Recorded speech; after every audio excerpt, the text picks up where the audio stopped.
Салбарын тавтан оролцооно. Өнөөдөр бид нэр хөх тарианы талхыг яаж хийхийг сурцгаая. Тэгэхээр хөх тарианы талхыг хийхэд тулд хөх тарианы гурилаар хийсэн хөрөнгөө гаргаж авна. Тэгэхээр бид нарт байгаа хөрөнгөө ашиглаад хөх тарианы гурилаар хөрөнгө гаргаж авнаа.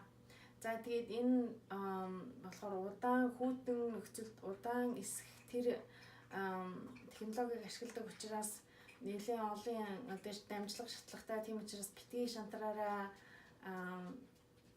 заавраад агаад хийгээрээ. Тэгээд энэ талхыг хийж сураарай. За тэгэхээр энэ талх маань юм тийм нэлээд бараа өнгөтэй байгаа. Тэгэхээр энэ өнгийг болохоор карамель өнгө гаргадаг будгаар юм уу эсвэл коко нундаг кокогоор, үгүй бол кофе нундгаар юм бараа өнгийг гаргаж авт юм аа. За тэгэхээр хөх тарианы талхаа хийж сурцгаая. Хөх тарианы талх хийхэд тулд хөх тарианы гурилаараа нойтон хөрөнгө гаргаж авна. Тэгэхээр хэрвээ та нарт нойтон хөрөнгө байх юм бол нойтон хөрөнгөө хэмжиж аваад жорын дагуу тэгээд хөх тарианы гурилаар хийх нойтон хөрөнгөний жорыг дагаад бүх зүйлээ ол утгана. Эхлээд ингээд утгахаар тийм нэлээд шингэн байна. Гэхдээ бүхэл үрийн гурилын Улаанбаатар бүхэл үрийн гурилын хальс нь болоод бүдүүн ширхтээ хөх тарианы гурил нь болохоор тэр шингэний нь бол өөртөө шингээгээд дэвтээгээд ингээд өтгөвдөр болж ирнэ. Тэгээ өрөөний температурт ингээд 4-5 цаг ингээ эсгэхээр аяндаа өтгөрөөд зөндөө олон юм хий үүссэн байна. За ингээд цаашаа үргэлжлүүлээд хатуу хөрөнгө гаргаж болно. Үгүй бол хөрөгчөнд хонуулж болно. Хэрэг хөрөгчөнд хонуулсан тохиолдолд бол гаргаж ирээд дараагийн өдөр нь бол өрөөний температур дор хаяж 1 цаг болгоод тэгээд хатуу хөрөнгөнийхөө жорыг дагуу орцоо хийгээд ингээд зуурна. Ингээд зураад ханаасаа салаад ирэхээр нь хавтгай гадаргуун дээр гаргаж ирээд зурмгаа тэг гараараа зурна. Гэхдээ бол нэх их удаан зураад байхгүй энэ бүх ингээ хуурай гурил маань ингээд зурмагтайгаа нийлмэгцэл баг болно гэсэн үг. Хэрвээ хитрхи хуурай санагдаад байх юм бол яг нэг ганц 2 цайны албагаар ус багаар хийгээд нийлүүлж болно. За ингээд сайхан нийлээд ирэхээр нь зэрэг үүнийг тосолсон савнд хийн. Тэгээд өрөөний температурт хэсгэнэ. За ингээд тосолсон савнд хийгээд би гараараа ингээд сайн ингээд доош нь жигтгэн тэнцвэртэй нэг төвшөнд үүсэх гадаргуу үүсэх гэж гараараа цогж байгаа. Тэгээд дээрэс нь ингээд эрзэнээр хэмжээ тавиад хэр эсэх нэ гэдгийг шалгана. За ингээд өрөөний температур тавиад орхичихно. Тэгэд бол маш сайхан хөөнө. За ингээд хөөснийхэн дараа хөрөгчөнд хадгална. Ингээ хонуулаад гаргаад ирэхээр бүр юм хөөсөн байна. За үүгээр талхаа зурна. Хөрөгчөнд хадгалсан тохиолдолд бол заавал гаргаж ирээд 1 цаг өрөөний температурт тэр сэрүүнийг гаргатал ингээ байлгана. За ингээд талхаа зурах ажилдаа оръё. Тэгэхээр нөгөө хатуу зурмгаа хөрөнгөө хэсэгчлэн хуваана. Хайжаар хувааж болно, утгаар үгүй бол гараараа тасаад хуваасан ч болно. За тэгээд талхандаа орох орцнуудаа нэмж хийн. Усаа хийн, давсаа хийн, гурилаа хийн. Тэгээд энэ хөх тарианы яг энэ талх маань өнгийн тийм бараа өнгөтэй болохын тулд өнгө оруулагч, карамель өнгө оруулагч юм уу эсвэл кокогоор үгүй бол кофений нундгаар өнгө оруулна. Ийм олон сонголтууд байгаа. Тэгэхээр би болохоор зэрэг хар шоколадны коког хэрэглэж өнгө оруулж байгаа.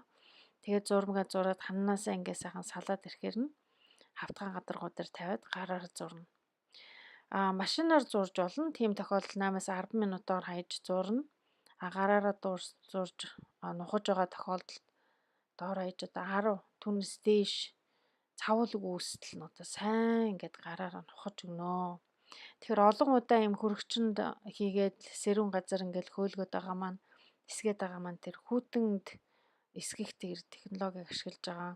Энд бол сахар ингээд үүсдэг чихэрлэг зүйл талхны маань зурмагт үүсээд тэгээ пишэнд орохороо тийм гадар нэг сайхан бараа өнгөтэй болж ирдэг. Яг гэвэл гадар нөгөө тэр чихэрлэг зүйл одоо гуриланд байгаа чихэр үүссэн чихэр маань одоо пишэнд орохоороо ингээд борлоод тэгээд юм гой өнгө гарддаг нь тийм учиртай. За ингээд одоо нэмгэн болтол ингээд татаад цавуулаг үүснийг одоо шалгаж байна. Цонхны цаас болтол нь одоо нэмгэн цаатлан гэрэлтэлнэ. За ингээд зураг маань сайхан цавуулаг үүсчлээ. Одоо бүдүүн ширхтээ өгтөрөний гурил ингээ газар нь харагдаж байгаа бах. За тусалсан савндаа хийгээд хучаад өрөөний температурт 3 цаг одоо хөөлгөнө. Энд бол нэх их эсэж хөөж бол сүйд болохгүй. Ямар ч байсан одоо анхны хэмжээнээсээ бол жоохон дээшээгээ одоо хөөсөн одоо мэдэгдэж эхэлнэ. За ингээд баг зэрэг хөөсөн байгаа нь харагдаж байна. За ингээд энийг хөвлөнө. Банатон гэдэг ийм модон сав ашиглаж хөвлөж болно. Үгүй бол хатгаа одоо лист буюу төмөр тавиур дээр тавих юм бол parchment цаасан дээр бол талхаа хөвлж тавина. Би бол энэ удаа 4 тэнцүү хэмжээтэй хуваагаад банатон савыг ашиглаад 2 дугуй 200 талхаа хийж байгаа. Тэгэхээр би жигнлүүр ашиглаж одоо талхаа тийг шуудаг тэгснээрээ пишэнд орохоо жигдгэн болно гэж үзээд. Тэгээ бөөрийнхээ хэлбэрт оруулаад лангуун дээр нь тавиад ямаар хучаад ингээд өрөөний температур дор хаяж нэг 5 минут гурилаа амраан. Тийм тохиолдолд одоо дараа нь хөвлөхэд их амар байдаг. За ингээд амраасныхаа дараа талхаа хөвлөнө. Дугуй хэлбэртэй хөвлөнө. Тэгтээ бол гараараа ингээд сайхан гурлаа татаа гадаргуу үүсгэж өгнө. Тэгээд тэр гөлгөр гадаргууг нь одоо доош нь харуулж тавина. Дээрээс нь бол гурилаараа ингээд цацаж дараа нь хөөхтэй энэ маань одоо савндаа наалтахгүй хагарал үүсэхгүй тулд сайн гурилдаж өгнө.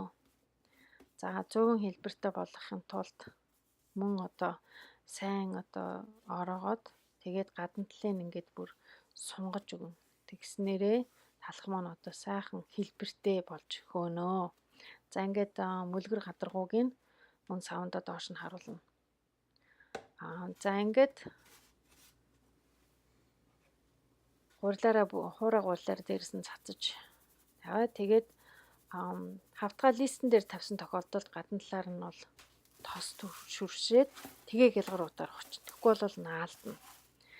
Банатонд хийсэн тохиолдолд би тус болгонд нь одоо гялгаруудаар хочаад эрдэнээр ингээд минь таглаж байгаа ингэснээрээ нэгээ би тус болгоно би хөргөчөндөө хийх учраас гялгарууд нь салаад унчихгүй тул ингээд бүрхэж байгаа. За ингээд 3-4 цаг буюу анхныхаа хэмжээс 1 тэгээ хагас дахин одоо хөөцсөн өрөөний температурт байлгаад энэ бол нэлээд хөөсөн байна.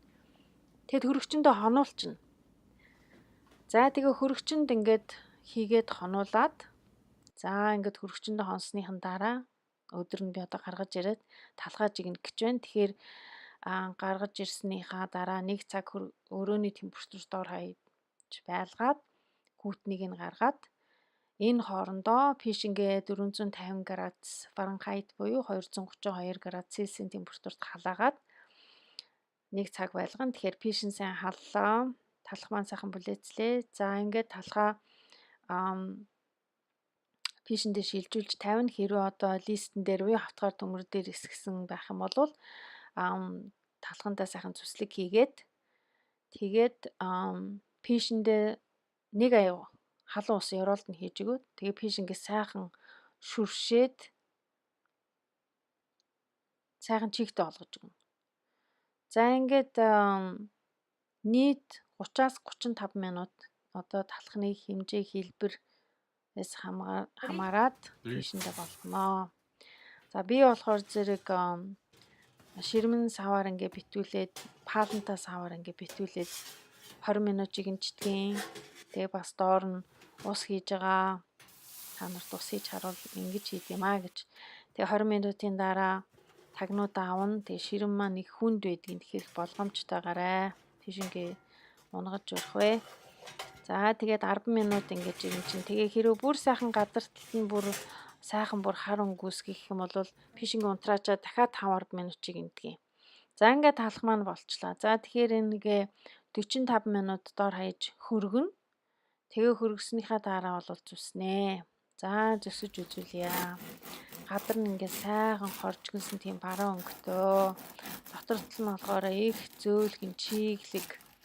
Тэгээд ингээд арахаар зэрэг өөрөө буцаж оогоод байдаг ийм сайхан талх болжээ. За тэгэхээр та нар одоо хөх тарианы талхаа яаж хийхээ сурлаа. Та нар өөрсдөө талхаа хийж идээд амтархан идээрээ.